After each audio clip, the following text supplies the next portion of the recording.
কোলিক্যালসিফেরল গ্রেনিউলস ভিটানোভা D3। এটা Juventus company তৈরি করে, আর এটা ভিটামিন D3-র একটা সাপ্লিমেন্ট। আপনার শরীরে ভিটামিন D3 অভাব হয়েছে, আপনি এটা কি করে বুঝবেন?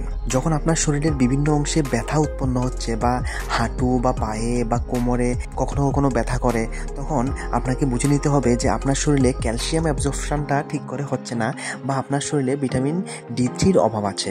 আর তখন আপনি ডক্টর দেখালে ডক্টর আপনার জন্য এটা প্রেসক্রাইব করবে ভিটানোভা D3 সাচেট। এটা নেওয়ার নিয়ম হচ্ছে গিয়ে 1/4 ভাগ বা সম্পূর্ণ একটা সাচেট দুধের সঙ্গে মিক্স করে আপনাকে সপ্তাহে একবার নিতে হবে। আর এটার মধ্যে প্রত্যেক 1 গ্রামের সাচেটে 60,000 IU কোলিক্যালসিফেরল আছে। ভিটামিন D3 আমাদের শরীরের জন্য খুবই ইম্পর্ট্যান্ট।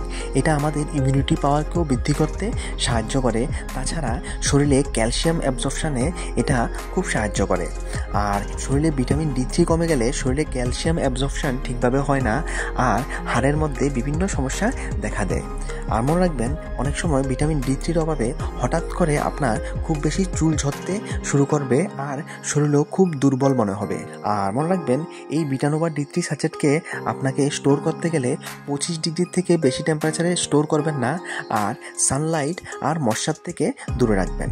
বন্ধুরা, ইনফরমেশনগুলি ভালো লাগলে ভিডিওটিকে একটি লাইক অবশ্যই দেবেন। ধন্যবাদ।